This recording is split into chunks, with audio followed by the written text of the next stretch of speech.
Everything you think you know about Friedrich Nietzsche is probably wrong. Not a little off, wrong.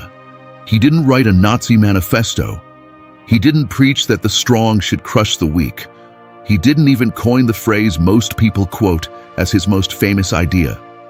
For 100 years, one of history's most quoted philosophers has been the victim of the biggest character assassination in intellectual history. And the person who did it was in his own family.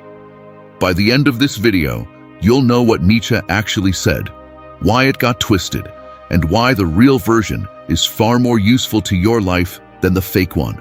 Let's fix this. Here's the damage in 3 quick facts.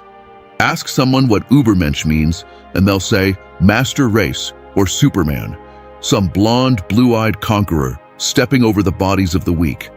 Ask them who used Nietzsche's ideas, and they'll say the Nazis, and they'd be technically right, which is exactly the problem, because the Nazis used a version of his work that had been edited, cherry-picked, and in some cases, outright forged. Ask them what God is dead means, and they'll say Nietzsche was celebrating the death of religion, cackling over its grave. He wasn't. He was terrified of what would fill the vacuum. Quick gut check before we go further. Comment below, did you think Nietzsche was a Nazi sympathizer before this video? Be honest. Most people do. That's not your fault. That's 100 years of successful misinformation. Nietzsche had a mental breakdown in 1889 and never wrote again. He died in 1900, unable to defend a single word of his own work. That left his unpublished manuscripts in the hands of his sister, Elisabeth Förster Nietzsche. Elisabeth was married to Bernhard Förster, a prominent German anti-Semite who co-founded a racially pure German colony in Paraguay. Nietzsche despised his brother-in-law's politics. In letters, he called anti-Semitism something that disgusted him and said he'd break off relations with anyone infected by it.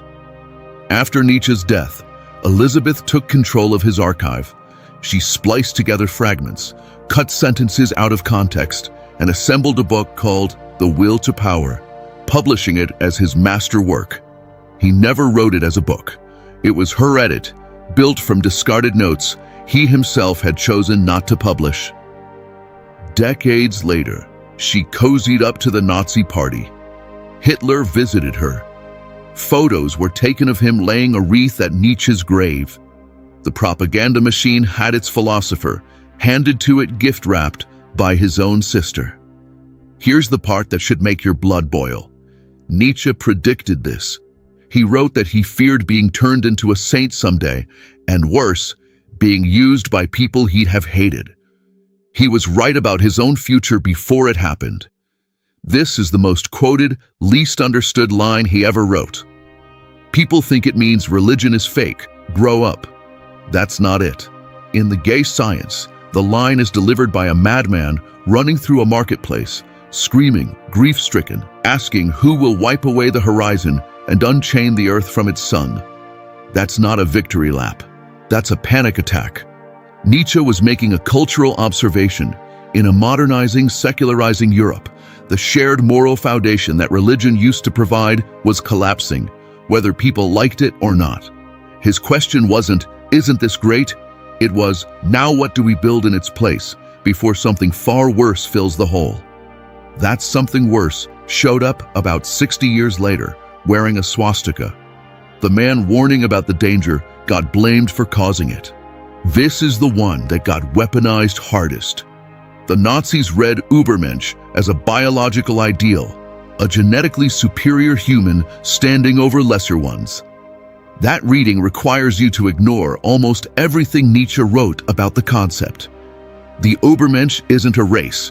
It's not even really a person you become once and for all. It's closer to a direction, a way of relating to your own life. Nietzsche's Übermensch is someone who creates their own values instead of inheriting them wholesale from tradition, religion, or the crowd. Someone who takes suffering and setbacks and doesn't just survive them, but uses them, what he called turning your wounds into your art. Someone who says yes to their entire life, including the parts that hurt, without needing an afterlife to make the pain worth it. That last idea has a name. Amor Fati, the love of one's fate. Not resignation, not everything happens for a reason. A deliberate, active embrace of your actual life, exactly as it happened, because wishing it away means wishing away the person it made you. You've seen what doesn't kill you makes you stronger on 100 gym walls. That's Nietzsche. Most people posting it have no idea it comes from a guy who was in near constant physical pain his entire adult life and was trying to build a philosophy that can survive that. It's not a flex, it's survival math. Second most abused phrase in his catalog. Popular reading.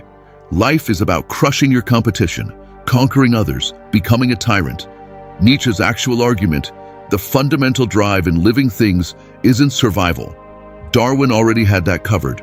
It's the drive toward growth, mastery, and self-overcoming. The main battlefield isn't other people, it's you against your former self. Think of an artist obsessing over a single brushstroke until it's right. A musician running the same 4 bars for the 100th time. That relentless push to master something, to become more capable than you were yesterday.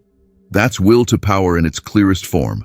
Strip away the century of misreading, and here's what's left. A philosophy built on 4 practical moves. Build your own values instead of borrowing them wholesale from your family, your feed, or your culture. Treat your struggles as material, not proof that something's wrong with you. Practice Amor Fati. Stop trying to rewrite your past and start integrating it. And direct your competitive energy inward, against your last version, not outward against everyone around you.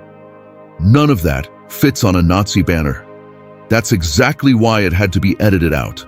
Because nuance doesn't spread. Nietzsche said the strong should rule is one sentence and it's dramatic. Nietzsche's sister forged a book that contradicted his private letters, takes 5 minutes to explain. Bad ideas that fit in a headline beat good ideas that need context, almost every time. That's not just a Nietzsche problem. That's every misunderstood thinker in history. If this reframed how you think about him, you now know something most people confidently get wrong, which means you're better equipped to spot it the next time someone quotes a philosopher to win an argument on the internet. 2 things before you go. 1. Subscribe, because I'm doing this exact takedown and rebuild for one misunderstood thinker every week. Machiavelli next, then Ayn Rand, then Marx. Same treatment, same here's what they actually said versus what got twisted. 2. Drop a comment with a philosopher or idea you think has been badly misrepresented. I'm reading all of them and picking the next video from this list. If you made it this far, you already care more about getting this right than 99% of people who confidently misquote him. That matters.